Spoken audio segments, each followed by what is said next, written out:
Oui, alors, merci, j'espère que ça fonctionne bien. Dites-moi un grand oui, comme ça je saurai que ça fonctionne. Oui, très très bien. Très bien. Merci. Ça fait un peu plaisir, je veux dire, parce que je commençais à croire à un complot de la psychologie pour empêcher ce que j'ai parlé. Je me suis demandé si on ne rejouait pas des anciens affrontements doctrinaux. Bref, peu importe, je ne viendrai pas ici là-dessus aujourd'hui parce que ça serait beaucoup trop long.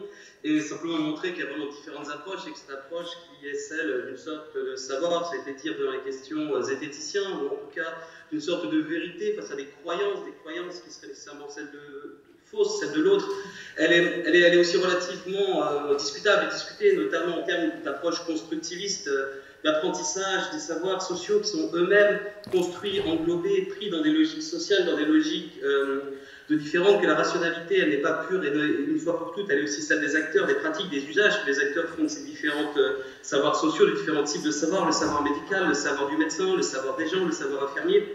Bref, j'aurais plein de choses à dire par rapport à ce qui a été dit aujourd'hui, sur la manière dont on mesure le conspirationnisme, dont l'étiage, dont on administre la preuve, sur ce qui est une science, sur la non-reproductibilité parfois de certaines expériences en sciences sociales, justement parce qu'elles sont travaillées avec de l'humain et on n'est pas dans du laboratoire. Je veux dire, la science, ou en tout cas la science d'une certaine forme de domination, de dominant, elle n'a finalement pas grand-chose à faire, que la Terre soit plate ou soit ronde, ça ne change pas grand-chose pour elle. En revanche, étudier la manière dont sont construits les rapports de force et de domination pose aussi des problèmes, et l'étiquette d'idéologisation, elle est aussi présente à ce niveau-là. Bref, la neutralité de la science comme une sorte de donnée ou d'acquis, je pense qu'il faudrait vraiment la relativiser et la remettre en cause ici, et en tout cas au moins en discuter. Mais vu le peu de temps que j'ai, je vais me concentrer sur ce que j'avais promis de faire, c'est-à-dire essayer de montrer simplement que certaines notions qui sont utilisées comme ça dans l'espace public, théorie de complot, rumeurs, fake news, propagande, désinformation, manipulation même, également, si c'est une notion problématique comme celle de croyance, croyance c'est toujours celle de l'autre, encore une fois, j'ai rendu les travaux de Gérard Leclerc là-dessus.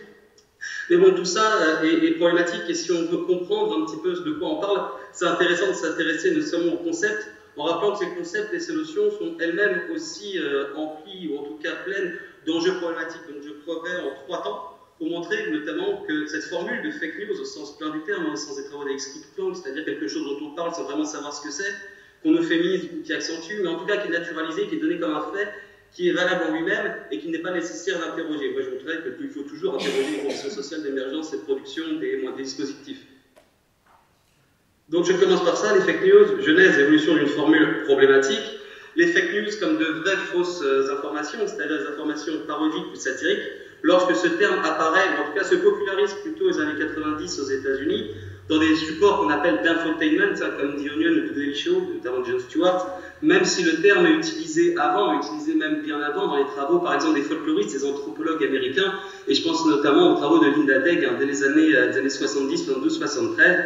Alors je vous donne quelques exemples un petit peu de ce satire, de cette vraie fausse information. Donc ici, sur l'assassinat de Kennedy. Kennedy a été assassiné par la CIA, la mafia, Castro, Lyndon B. Johnson, son chauffeur, les francs-maçons. Il a été tiré 129 fois depuis 43 angles différents. Donc là, on voit bien que tout ça est pour se moquer, une forme de moquerie, à la fois des théories du complot, mais aussi d'une façon de certaines opinions dominantes. Quoi qu'il en soit, la fake news originelle, la fake news des années 90, elle repose sur ce qu'on appelle en théorie de la communication un contrat-narratif implicite.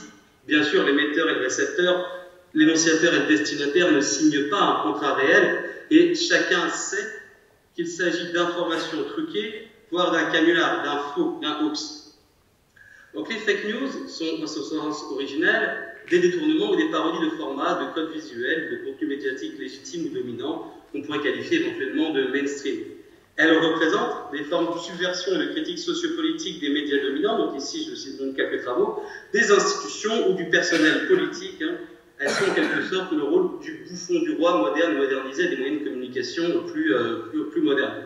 Je montre juste ici un exemple de quelque chose d'assez connu qui date des années, donc c'était pas il y a 3 semaines, je vous promets, c'était il y a à peu près 15 ans.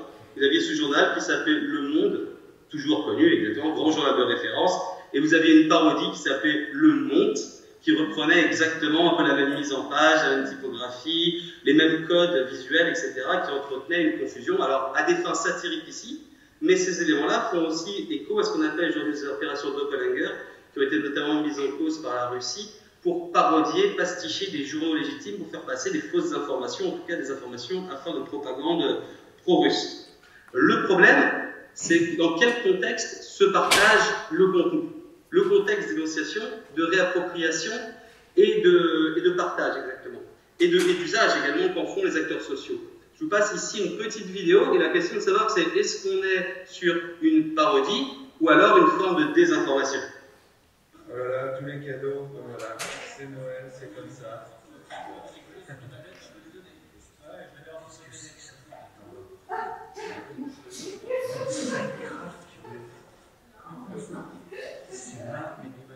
Mais non, papa, c'est Minecraft. Mais non, c'est pas pareil, c'est un jeu vidéo, Minecraft. C'est pour les gamins. Voilà, donc au-delà du moment où ça laisse un peu quoi, on se dit que faire quand on est confronté à ce type de vidéo totalement hors contexte et qu'on ne sait pas comment elle a été énoncée. Son contexte d'énonciation, je vous le dis clairement ici, c'est un humoriste professionnel qui, le soir de Noël, un 24 décembre 2019, à 19h, 19h30, à l'heure où vous êtes chez vous, en train d'accueillir les gens pour l'apéro, d'ouvrir les cadeaux, faire la cuisine, Dieu sait, je quoi encore, vous poste cette vidéo sur ses réseaux sociaux. Alors, si vous l'avez directement sur le réseau social, que vous connaissez le contexte, vous voyez tout de suite que c'est une blague. Il joue à la fois sur un quiproquo générationnel, les jeunes, les vieux, Minecraft, My Kampf, également aussi l'homologie un petit peu phonétique, en tout cas l'homophonie un peu entre les deux termes.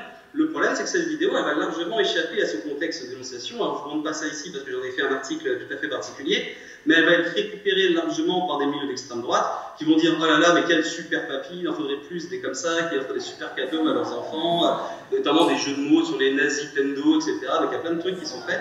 Et donc là, on est vraiment dans cette espèce de frontière où finalement le statut de l'énoncé, le signifié, le sens de l'énoncé va varier en fonction de son contexte social. Donc pour montrer qu'il n'y a pas véritablement de stabilisation ou de stabilité à ce qui pourrait être qualifié à un moment donné de hoax, de fake news ou de désinformation en fonction de la manière dont ça va être repris. Je continue en disant, ben voilà, la question ici, c'est l'effacement entre les frontières, entre le vrai, entre guillemets, comme si le vrai épistémique pouvait exister par nature, et le faux épistémique qui pourrait exister par nature lorsqu'on parle évidemment de phénomènes sociaux. Quelles sont les problématiques qui peuvent expliquer ce glissement? C'est que le public ou une partie du public ne perçoit pas qu'il s'agit d'un contenu parodique, satirique ou d'un canular, et le tient pour véridique. C'est ce qui s'est passé avec les fachos qui auraient vu un peu, pardon, les gens d'extrême droite qui ont vu cette vidéo en dehors du contexte de station. La confusion est sciemment entretenue par l'émetteur, des énoncés douteux sont plausibles ou vraisemblables. Le public ne dispose pas, ne n'y pose plus les codes de compréhension de la satire ou de la caricature, et ça c'est tout à fait vrai quand vous avez affaire à des énoncés anciens. Par exemple, si je vous mets demain des caricatures de la Première Guerre mondiale, peut-être que nous ne serons pas tous capables, et certainement pas tous capables, de connaître l'ensemble des personnages qui sont représentés et à quels éléments ou quels événements font référence ces caricatures. Ça peut être également un mélange des deux. Les médias dominants répercutent également une information authentique, une information authentique, un contenu parodique, satirique ou un canular, ça arrive assez régulièrement. Soit les médias se sont laissés avoir et l'ont fait de bonne foi, on est plus dans de la mésinformation à ce moment-là, soit les médias ont été sciemment trompés, soit c'est un manque de vigilance ou de vérification de l'information. C'est par exemple le cas où des charniers de l'affaire de Timisoara en 89, où TF1 fait des reportages complètement faux sur Ceausescu, qui aurait enterré des milliers de personnes dans des fosses communes. Il y a eu suffisamment de crimes, j'allais dire, en Roumanie soviétique pour éviter d'en inventer. Et on a aussi, j'allais dire carrément ici, des fausses et des fabriqués complètement faux. On pense notamment à l'interview de Patrick Poivre d'Arvor de Fidel Castro, fameuse. Voilà, une partie du public se fait avoir. Je présente ici rapidement un exemple mais qui ressemble davantage à la Belgique. Alors, il y a d'abord la légende noire de la guerre des mondes d'Orson Welles, en 1938, où c'est cette idée qui est répercutée par les médias dominants que les gens auraient paniqué en écoutant cette pièce de théâtre diffusée et qu'il y aurait une sorte de vent de panique aux États-Unis. C'est totalement faux, ça a été bien démontré par Pierre Lagrange. On est vraiment là-dessus, sur vraiment une sorte de construction de la bêtise ou de la compétence ou de l'apocalypse cognitive, comme on dit maintenant, les chevaliers d'apocalypse cognitive, voire de la prétendue déchéance de rationalité, qui est en fait un gros fantasme et une forme de panique morale des élites, comme elle l'est en 2020 également, ça n'y a pas de 2025. D'autres éléments, par exemple, Bye Bye Belgium, qui a été un documentaire assez fameux fait par la RTBF en 2006, sous forme parodique, 2006, pour, entre guillemets, alerter sur la situation politique en Belgique. Et certaines personnes, effectivement, entre guillemets, ont commencé à croire qu'effectivement, la Belgique était en train de partitionner, alors que et des choses tellement grosses étaient assez s'est montrée pour montrer qu'en fait il y avait le faux, mais parce que ça a pris les gens vraiment au trip, ça les a un peu fait paniquer, une partie un peu, pas beaucoup ceci dit, beaucoup moins que ce qui a été dit, et ça a amené la télévision publique à présenter ses excuses.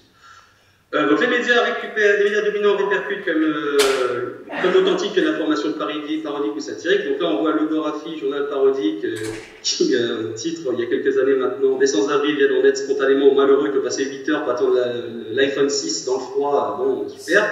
Le lendemain, la presse officielle en Belgique, incroyable, des sans-abri donnent du café et de la soupe à ceux qui vérifient toute la nuit pour acheter un iPhone 6. Donc on voit le truc totalement délirant et totalement incohérent, mais ça n'a pas empêché une partie de la presse, en tout cas une grande agence de presse, de se faire complètement avoir par ça. Alors maintenant, j'allais dire pourquoi sommes-nous tentés de croire, mais croire c'est vraiment pas un bon mot ici, ça serait plutôt adhérer, ça serait un peu plus juste, ou en tout cas, pourquoi est-ce que certains énoncés ou discours au statut épistémique douteux peuvent nous séduire, c'était peut-être un peu tout à l'heure, il y a une partie bien différente. Quelle que soit notre intelligence, notre capital culturel, nous serons tous nous laisser avoir, entre guillemets, ça c'est évident, les études sont assez robustes là-dessus. Certains énoncés douteux sont plausibles ou vraisemblables.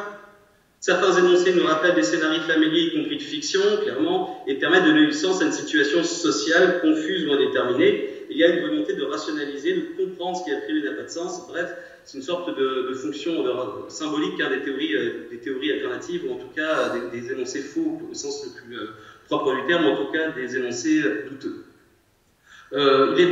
Il porte sur les sujets et les objets qui nous sont difficiles d'évaluer personnellement, faute de compétences dans le domaine, ça c'est tout à fait vrai. Ils vont en sens de nos apprentissages sociaux et de nos formes de valorisation, effectivement. On a davantage tendance à faire confiance, ou en tout cas à prendre pour acquis des choses qui vont dans le sens de ce que nous connaissons de nos formes de socialisation. Donc là, on est vraiment sur des approches totalement différentes de celles des biais cognitifs. Ça n'a rien à voir avec votre cerveau, votre système, votre intuition, votre intuitionnisme, votre système 1 ou je sais pas quoi. Il faudrait discuter de tout ça parce que là, c'est vraiment réduire les choses à des dispositions individuelles et pathologisantes, donc c'est assez ennuyeux. L'attribution des énoncés, évidemment, on est davantage tenté de faire confiance à des gens avec qui on est en général d'accord, etc., pour des raisons politiques, sociales, et pas des raisons de déterminisme biologique ou je sais pas quoi.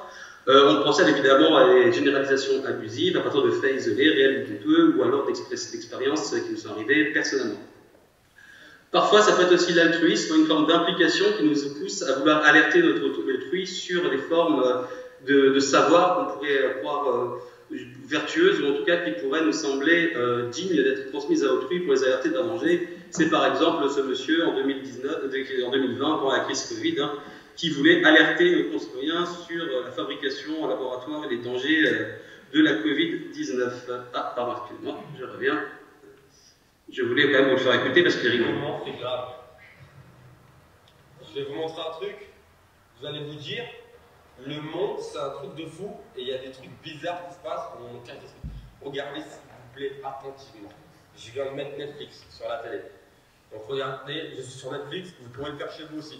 Netflix, cette série, My Secretariat, sortie en 2018. En 2018, épisode 10. Regardez, 53e minute. Regardez, je vais me remettre à la 53e minute où j'étais tout à l'heure. Regardez, c'est un truc de fou. S'il vous plaît, faites attention à ce qu'il y a écrit, parce que c'est en chinois. Là, il est dit que petit demain ne sort pas. Voilà, déjà, reste à la maison.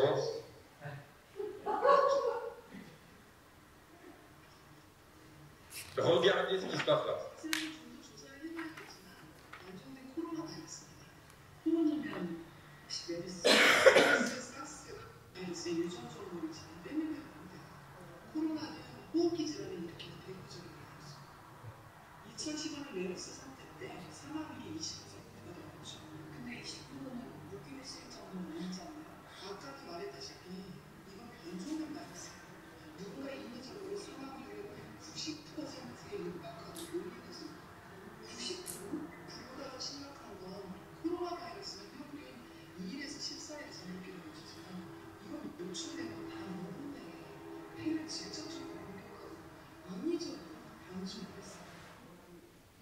Voilà, donc là on a à peu près, on voit bien que ce monsieur n'a pas l'air bien méchant au passage, ça paraît être un propagandiste douteux, ni un extrémiste dangereux, en tout cas a priori, mais on voit que là il est là en train d'essayer, il y a un scénario de fiction qui vient faire écho à ce qu'il disait, et il veut vraiment alerter ses compatriotes en pensant vraiment que les Covid ou les coronavirus sont vraiment une découverte de 2020. Évidemment, il ignore qu'on connaît les Covid depuis les années 60 au moins. Bref, tout ça montre que la notion même de fake news, de cette idée de canular, cette idée de divertissement, de ce contrat implicite entre l'émetteur et l'énonciateur, entre l'énonciateur et le destinataire, il subit un processus de glissement génétique puisque le contrat narratif est semble-t-il rompu, la réciprocité cesse puisque le récepteur ne sait pas que le contenu qui lui est présenté comme authentique ne l'est pas. La disparition du caractère humoristique pour des fins économiques ou politiques, ça je ne détaille pas, mais on le voit régulièrement sur les manipulations, etc. Le facteur personnel en 2016, c'est celui de Donald Trump, évidemment, avec une utilisation quasi régulière des fake news entre 2016, de l'expression, du syntagme, comme vous voulez, fake news avec des pics de prononciation jusqu'à 7,6 fois par jour. Bref, il y a une sorte de doute qui s'installe sur ce que recouvre cette formule de fake news. Que sont-elles vraiment? Est-ce que ce sont des rumeurs? Est-ce que ce sont des théories complot? Est-ce que c'est de la propagande? Est-ce que c'est des informations? Est-ce que c'est autre chose? Il y a une sorte de flou qui s'installe et tous ces mots deviennent utilisables de façon tout à fait interchangeable, alors que du point de vue des sciences sociales, c'est ça que je voudrais simplement partager avec vous aujourd'hui, eh bien, elles représentent des choses différentes. Alors, avant de commencer, essayons de partir d'une sorte de définition du sens commun, une sorte de définition transitoire mais insuffisante. Les fake news sont des fausses informations diffusées par les acteurs sociaux afin de tromper le public. Ça, c'est ce qu'on trouve à peu près dans les dictionnaires.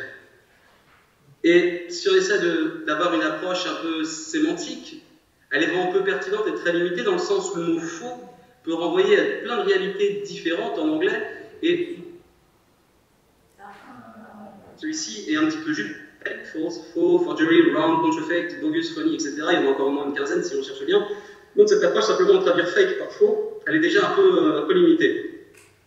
Les problèmes, je passe sur les problèmes d'épistémologie liés à une approche très binaire entre le vrai, le faux, l'irrationalité, la rationalité, la croyance et la rationalité. Je cite Gérard Lanclude, un anthropologue, Gérard Lanclude, ici aux années 90, qui écrivait la croyance, c'est la plus pauvre des explications qui restent à ce qu'on a fait l'économie de comprendre. Lorsqu'on n'a pas voulu comprendre, lorsqu'on n'a pas su comprendre et qu'on n'a pas voulu comprendre, c'est toujours une catégorie imposée de l'extérieur à l'autre, sans vouloir comprendre, ici dans des perspectives constructivistes, le sens que les acteurs sociaux donnent aux actions sociales au moment où ils les mettent en œuvre. Ça aurait pu être dire non, je pense, comme phrase. Mais on est vraiment là-dedans, c'est que font les acteurs sociaux quand ils le font et quel sens ils donnent à ce qu'ils font. Est-ce que si je regarde, je ne sais pas, par exemple, des médias d'information de tout à fait bonne qualité, c'est bien? Et si je demande à des étudiants pourquoi, et c'est un travail qu'on a fait en 2020, par exemple, avec des collègues à Tours, c'est on a demandé à des étudiants en journalisme, aux étudiants, quels médias d'information vous consommez? Le Monde, le journal télévisé TF1, France 2, France Inter, France Info, le Arte. Alors c'est très bien, on peut demander pourquoi. C'était parce que, en fait, on a toujours fait comme ça, ce sont des bonnes références, on nous a toujours dit que c'était bien. On est vraiment dans des logiques autoritatives pures et qui ne témoignent pas, non pas d'esprit critique, mais plutôt de réflexivité critique. Je préfère ce terme, moi, pour ma part. Alors que quand on demandait finalement, et c'est un peu le problème et le paradoxe du truc, c'est à des gens qui allaient, par exemple, sur TV Liberté, sur France F2 Souche, sur des trucs comme ça, eux savaient très bien pourquoi ils le faisaient au moment où ils le faisaient. Donc, quelque part, leur réflexivité était peut-être un peu plus développée que ceux qui étaient dans un système un petit peu de normativité épistémique. Donc, on peut discuter aussi des approches et de la manière dont on peut concevoir l'esprit critique, non pas comme simplement un rappel de procédure, mais bien plutôt comme une approche didactique, didacticienne, où on explique la manière dont sont produits, construits, évalués, réalisés les savoirs scientifiques. Et là-dessus, je fermerai la parenthèse parce que c'est trop long. C'était une des choses super dans le Covid, c'est peut-être la seule chose super, c'est qu'on a pu expliquer dans les médias comment on faisait de la science. Qu'est-ce que c'était la science en train de se faire? Qu'est-ce que c'était peer review? Qu'est-ce que c'était des rétractations, etc., etc. Donc ça, c'était un moment très intéressant et je pense qu'on travaille sur la réflexivité critique.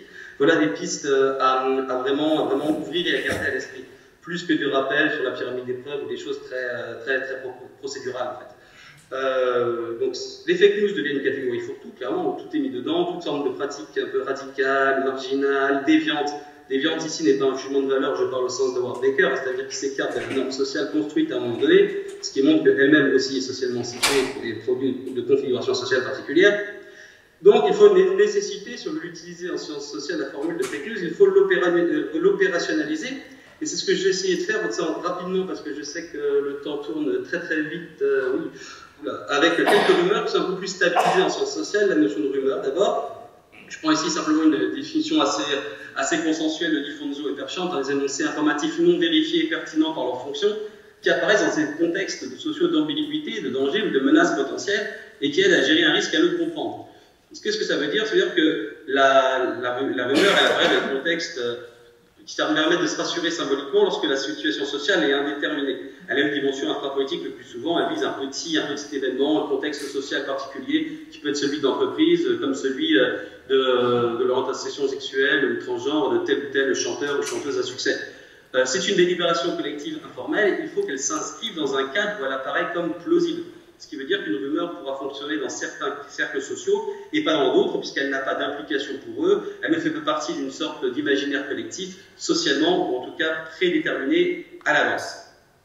La source est le plus souvent anonyme ou indirecte, l'ami d'un ami, une personne bien informée, des lui dire, en tout cas non vérifiable, mais tenue pour véridique, c'est ce qu'on appelle la fides implicita, la confiance implicite à celui qu'on l'on connaît, ou en cas par proximité ou proximité de proximité, on va lui faire davantage confiance. La rumeur, elle sert à contourner les mécanismes d'action légitime de régulation de l'information, en premier lieu, les médias. L'énoncé peut être vrai, c'est très important, le statut de la rumeur est un statut incertain. La rumeur n'est pas fausse par nature. L'énoncé a souvent une durée de vie brève ou relativement courte, ça c'est ce qui a pu étudier Françoise Remeau par exemple. Les théories du complot, pareil, je passe assez vite, puisque là, ça serait très compliqué de savoir, il y a beaucoup de choses à dire, ça prendrait des heures. Je reprends la définition de Fenster ici qui semble intéressante. La conviction sur laquelle un groupe ou un individu omnipotent naviguant en marge de la société contrôle secrètement en toute partie de l'ordre politique et social, elle paraît pas mal. Celle de Boltanski est intéressante aussi dans le sens où il permet de déconstruire chaque mot de ce type de théorie. Alors je suis d'accord avec ce qui a été dit avant, c'est un système de pensée globale, une approche déterministe de l'histoire, de l'épistémologie hégémonique de l'histoire et des rapports sociaux. C'est l'idée qu'il existerait une sorte de grand complot dans le temps ou dans l'espace, relativement universel, dans une vision maximaliste. Ce n'est pas une idéologie, mais c'est une vision du monde. Très souvent, on peut identifier la source de cette propagation de ces visions alternatives du monde impliquant un complot, soit des leaders conspirationnistes, des citoyens enquêteurs, et ils assument publiquement leurs énoncés, la manière d'une forme de révélation à la collectivité. Ils l'assument, j'allais dire, publiquement, mais aussi parfois économiquement, à charge ou à décharge, judiciairement également. C'est une fausse pensée dans le sens où il n'y a pas de complot, il est impossible à le prouver, ça c'est clair que là, pour le coup, on n'est pas sur un rapport de preuve. Possible sincérité des entrepreneurs aux théories du complot, elles ne sont pas nécessairement instrumentales. Les individus peuvent vraiment adhérer à plus ou moins large degré à une vision du monde en termes de complot. La durée de vie est très longue, la plupart de ces théories, notamment la théorie du complot Illuminati, qui remonte à la Révolution américaine au moins, ou d'autres. Je ne rentre pas vraiment dans les détails ici, puisque c'est simplement avoir une sorte de balayage pour arriver à la notion de fake news. La question de la propagande, c'est d'abord une stratégie de communication de masse ayant pour objectif l'influence de l'opinion et des actions des individus ou des groupes au moyen d'informations partiales. Au G 2007, la propagande, elle a subi un processus de péjoration. C'est D'Almeida qui montre ça très bien. C'est-à-dire qu'au départ, le mot propagande n'est pas à la fois réservé au régime autoritaire, il n'est pas quelque chose de nécessairement néfaste. Il est plus présenté comme une forme de conviction, de conscientisation, de politisation des masses, notamment, alors chez Tchaïkovine, chez Bernays, c'est plus pour vendre des trucs, mais et c'est vrai qu'elle est devenue progressivement, ce terme de propagande a été abandonné pour devenir une sorte d'apanage des régimes autoritaires ou non démocratiques. Méfions-nous quand même de ce glissement ici aussi transgénérique. La propagande, elle est surtout essentiellement conçue comme top-down, elle vient des organes officiels, des gouvernements, des médias dominants, elle est censée représenter la vérité officielle et elle est surtout caractérisée par l'absence de contre-discours ou de contre-mesures, évidemment, de la part des organes officiels. Ce qui ne veut pas dire que la propagande va être crue, abus, répétée, assimilée de façon bête par les masses populaires. Il faut ici vraiment sortir de ce discours sur la seringue épidermique, comme on dit en théorie de la communication, selon lequel l'exposition emporterait l'adhésion. Type de parenthèse, ce modèle il est très intéressant parce qu'il est mobilisé à la fois par les conspirationnistes aujourd'hui ou les tenants de théorie du complot en disant éteignez votre télé, arrêtez de croire tout ce qu'on vous dit, ne soyez pas des moutons. Et de l'autre côté, on a des individus, ou en tout cas des groupes anti-conspirationnistes qui disent aux gens arrêtez de croire tout ce que vous voyez sur YouTube ou arrêtez de croire tout ce que vous voyez sur TikTok, sur Twitter, etc. Donc on est dans des modèles de communication complètement véhiculés qui ne fonctionnent pas et qui sont repris en miroir, mais comme beaucoup de discours en fait sur à la fois chez les complotistes et les anti-complotistes. Ça serait très intéressant de développer ça ici.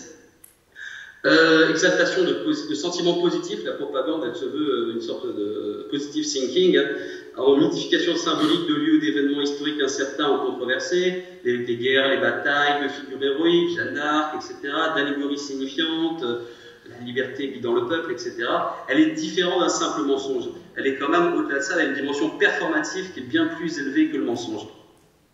Quand il s'agit de peser sur l'opinion publique et les comportements des acteurs sociaux. Il y a une dimension idéologique et idéale de la propagande et à la fois aussi sociale et actionnelle dans le sens où elle veut non seulement faire penser des individus, mais elle veut aussi induire des pratiques et des comportements sociaux, notamment on pense par exemple à l'holocratie, à des types comme ça qui vont s'imposer, des mots qui vont s'imposer, une reformatage du vocabulaire, hein, comme avait très bien montré Resebuti notamment dans son ouvrage Traduire Hitler, comment imposer une logorée, un discours, un narratif en stabilisant des signifiés ou des signifiants creux, c'est très très important là-dessus.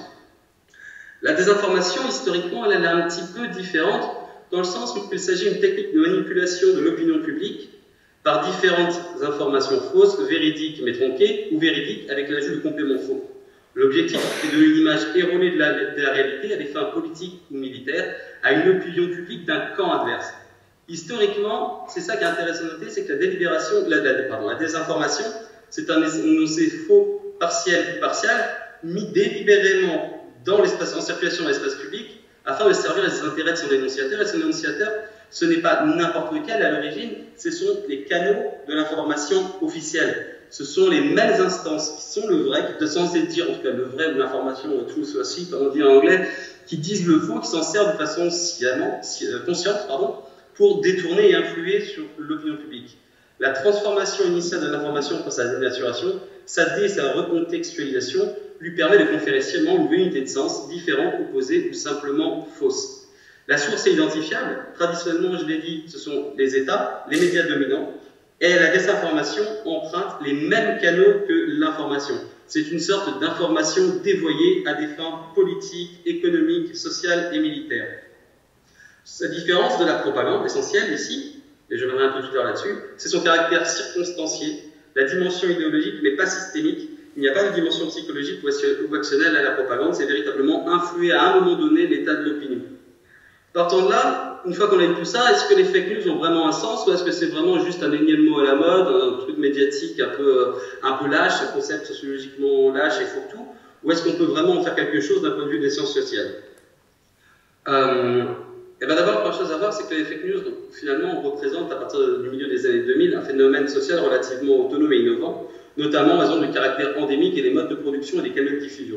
Elles sont un sous-produit de l'écosystème numérique, mais aussi du modèle économique néolibéral, qu'on l'a très bien vu notamment pour la campagne 2016 avec les fameuses fermes à clics, où des gamins de Géorgie se faisaient beaucoup d'argent, un pognon de dingue, comme dirait quelqu'un qu'on connaît, en produisant à la chaîne, via des bots, des informations sur Hillary Clinton, sur l'élection présidentielle américaine, etc., juste pour des raisons économiques, alors qu'ils n'en avaient strictement rien à faire. Il y a même des encore plus cyniques que ça, Richard Warner par exemple, qui disait que les électeurs de Trump sont des abrutis, mais comme ils ont beaucoup d'argent, autant faire des super désinformations sur Hillary Clinton, ils vont cliquer, ça va me rapporter de l'argent. Les notions classiques que j'ai définies jusque-là ne sont pas elles-mêmes d'enjeux programmatiques et de controverses scientifiques, ça c'est clair comme beaucoup de notions en sciences sociales. Les fake news ne recouvrent cependant aucune de ces autres notions dans leur ensemble, ou au moins dans l'essentiel de leurs caractéristiques que j'ai essayé de rappeler très rapidement. Les fake news se situent au carrefour, en deçà, au-delà des rumeurs, des théories du complot, de la propagande, des informations. Elles sont à la fois en deçà, au-delà, recouvrent certains traits et pas d'autres. Donc, essayer de trouver un territoire autonome, il faut d'abord se rappeler que la plupart des fake news ont une source identifiable, souvent un acteur marginal ou un opposant marginal ici qui se situe à la marge. Je ne porte pas un jugement sur cet acteur, sur ses pratiques ou sur ce qu'il agit, qu'il est marginal parce qu'il n'est pas dans le cœur du système, il n'est pas dans le champ du pouvoir. Ou opposant au sein des régimes représentatifs, différents de la propagande, ce sont des entrepreneurs de cause ou de morale, très souvent. Contournement via les réseaux sociaux numériques et les messages cryptés et remise en question des processus légitimes de régulation du marché de l'information de ce qu'on appelle les gatekeepers, donc des journalistes au premier rang desquels. Donc on est un peu différent de la désinformation, puisqu'on disait que la désinformation, traditionnellement, elle venait justement du cœur du système étatique et médiatique. La fake news, elle a un aspect souvent circonstanciel, n'a pas la dimension totalisante, hégémonique ou systémique des théories du complot et de la propagande, et elles n'ont pas de dimension actionnelle, au sens où elles ne veulent pas véritablement reformuler l'être humain et créer un homme nouveau, donc ce n'est pas de la propagande. Donc pour presque conclure là-dessus, je dirais qu'il y a 6 traits caractéristiques qui me semblent importants à la notion de propagande. C'est que nous avons l'entrepreneur de cause identifié à l'origine de la mise en circulation d'annoncés performatifs dans l'espace public. Il en assume une responsabilité énonciative, discursive, politique et éventuellement judiciaire, de plus en plus d'ailleurs.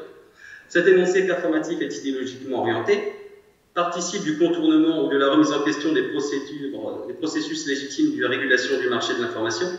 Cet énoncé est volontairement artefactuel au sens où c'est un construit, un objet, et est nécessairement volontairement conçu comme faux et mensonger par son auteur afin de tromper sciemment le public. Donc on n'est pas dans de la mésinformation ici, clairement pas.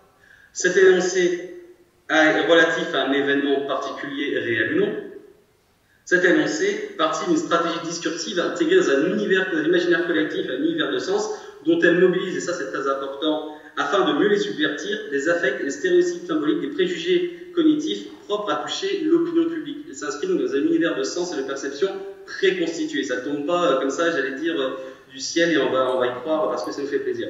Cet énoncé performatif est volontairement créé afin d'engendrer les effets des retombées politiques ou économiques favorables à son auteur et ou défavorables à ses ennemis, adversaires, opposants et concurrents.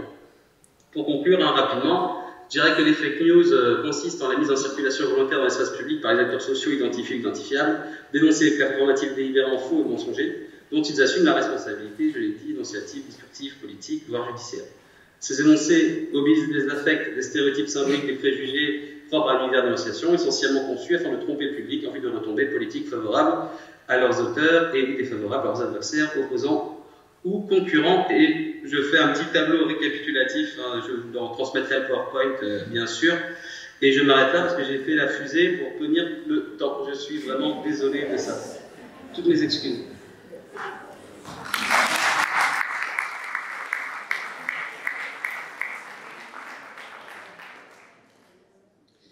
Merci à vous, Julien Géry, dans ces conditions pas forcément les plus Non, évidentes. je m'excuse pour tout. Je tiens, si vous me permettez, de m'excuser à la fois auprès des organisateurs, des participants, de tout le monde, de tous ceux qui ont participé, de tous ceux qui ont à un moment ou à un autre intervenu dans la manifestation scientifique, parce que déjà pour les problèmes d'avion et puis les problèmes de logistique, je suis vraiment navré.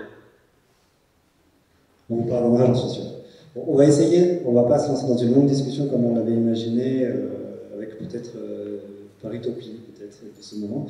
Mais on va prendre, je pense, 2 questions pour Julien Géry, et ensuite il faudra qu'on passe au moment suivant avec la Fondation Edgar Morin.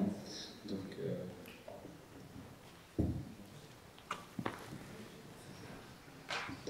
vous dites on n'a pas su, on n'a pas su comprendre, ni voulu comprendre. Mais est-ce qu'on a les moyens aussi de le comprendre? Parce que moi je vois ça devient de plus en plus compliqué. Lévi-Strauss disait qu'on n'est qu'une intelligence collective, comme les castors, comme les termites et les fourmis. Aujourd'hui, moi comment je vais comprendre Philippe Even qui me dit que l'ostéoporose c'est pas une maladie, tout le monde vieillit, c'est normal, les os cassent.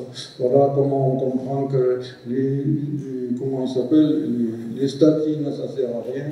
Voilà, alors on regarde, c'est de l'air, vous savez, le grand ventilateur de la Seine, vous savez, la télévision, où il y a l'hôtesse de l'air Catherine Roux, alors il y a Thomas Porcher, qui est un grand spécialiste de l'économie, qui nous dit, ouais, alors là, les dettes, c'est pas grave. L'autre, il nous dit, ouais, Philippe de Sertine, un grand spécialiste, professeur, mais c'est très grave, on est au bord du gouffre. Alors qu'est-ce qu'on fait, monsieur?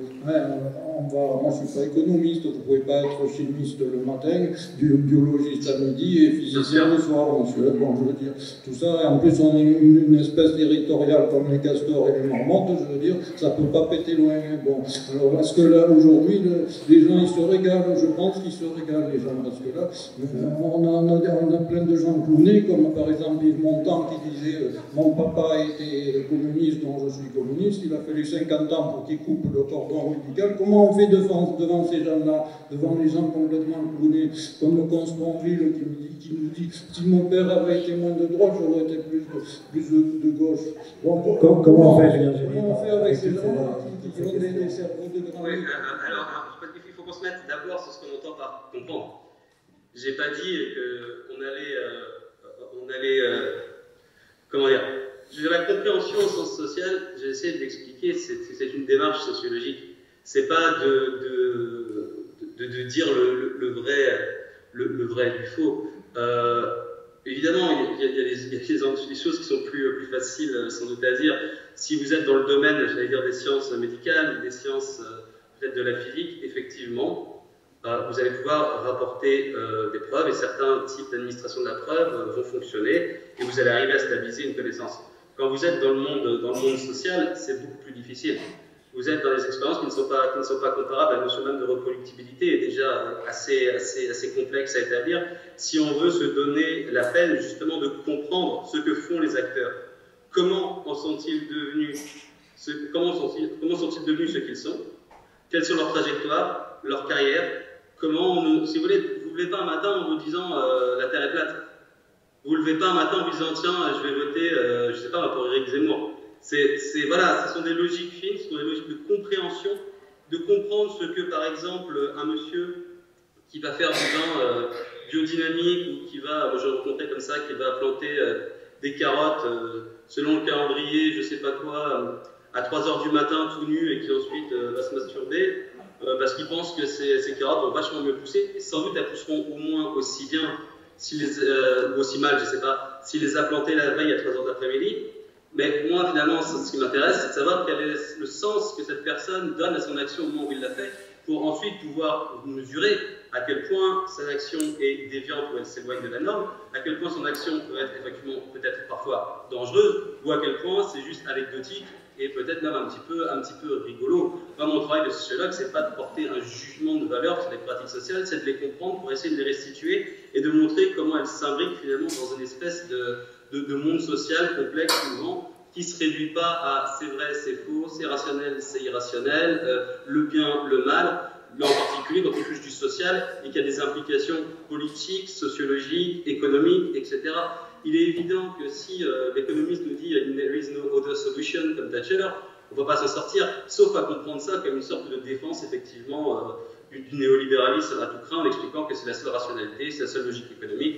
Et d'ailleurs, je dirais qu'au nom de la logique économique et de la rationalité, la dénégation du réchauffement climatique a longtemps été une donnée, y compris au sein d'associations scientifiques, et y compris dans quelques ouvrages de 10 sociologues cognitivistes qui ont beaucoup de mal à assumer leur changement de position. Donc voilà. Donc la rationalité, voilà. Donc la croyance de l'autre, c'est toujours celle de l'autre. Hein. Donc c'est faire l'effort de compréhension. Ça me paraît être une démarche sociologique essentielle, la sociologie constructiviste de base, celle qui fonctionne en fait.